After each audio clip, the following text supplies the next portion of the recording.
Welcome to Geopolitical Thoughts. Present is the key to the past. Whatever happening today have happened in the past. This is the case with India's geographical vulnerabilities. India's northwest has always been vulnerable and gave a passage to invaders since the ancient times of Greeks, Kushanas, Sakas, Parthians to Arabs, Turks, Afghans and Mughals from Central Asia all invaded India through this passage. Now in the same passage emanating cross-border terrorism from Pakistan and Afghanistan region, loss of western portion of Kashmir to Pakistan, that is Pakistan occupied Kashmir, further exacerbated this risk. India's coast is vulnerable, always as it have been in the past, as it lacked a strong navy, and invaded by European trading companies in 16th century and led to East India Company ruling India. Cholas are the only exception in South Indian region who have conquered all the way to Ceylon and Southeast Asia. So this is same as of now. India's navy is still underdeveloped and far behind compared to greater powers and competitors like China. For India, one who is aspiring to be a global power must first win in home, that is neighborhood region, to establish itself as great power in region vis-a-vis China. But China's largest economy and its geo-economic policies made it influential player in the Southeast Asia as well as South Asia region. Best examples can be cited through One Belt One Road policy, through which China-Pakistan economic corridor is passing through Gilgit-Baltistan region, which India claims as its own region. And there's a string of pearls strategy of China that is surrounding India with more ports, building in the neighborhood region to contain India, further diverting India to allocate more resources to land-based conflict near China border through clashes like Galwan Valley and Doklam, is hindering development of strong Indian navy that would dominate the Indian region, which is challenging to China considering 80% of its energy supplies move through this region. Now it's high time for addressing geopolitical vulnerabilities. India tried to increase its hold over the Kashmir to reorganization of it into Union territory, reducing its autonomous provincial status through repealing of Article 371A, thereby forcing integration into India, reducing legal, political and economical barriers. Considering the US withdrawal from Afghanistan after being wary of long war, Pakistan's influence will be left behind over Taliban, which may affect India's radical groups, especially in Kashmir. But this move of Kashmir's reorganization positioned India to tackle any such threats, having 2.31 lakh security personnel posted in Jammu and Kashmir hinterlands and 1.12 lakh along LOC, that is line of control. Next step is recovering lost portion of territory of Kashmir, that is POK, Pakistan occupied Kashmir as India calls it, or Azad Kashmir as Pakistan calls it. As we said, China-Pakistan economic corridor, which includes strategic road and rail links, passes through Gilgit-Baltistan region, that is in POK. So POK consists of Azad Kashmir, Gilgit-Baltistan, both but de facto governed by Pakistan, with Pakistan ceding Shaksgam Valley to China in 1963. Given India's limited technological military edge over Pakistan, it simply do not have capacity to make major gains in POK in a limited war before the nuclear weapons come into play. But a Jammu and Kashmir centered limited war has always been on the radar of Indian armed forces.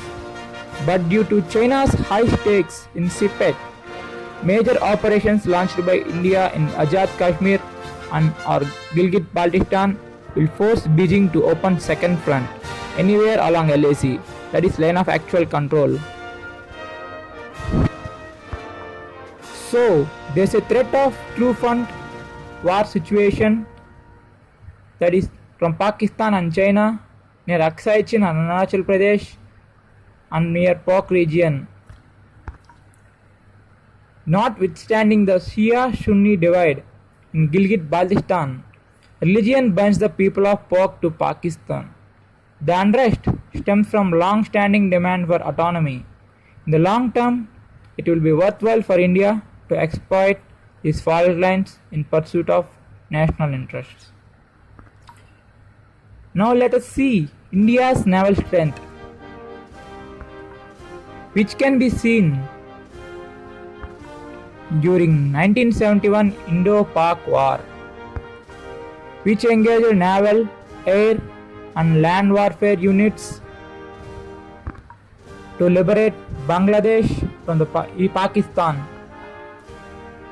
Indian Navy, equipped with P-15 Termite anti-ship missiles, launched Operation Trident against the port of Karachi.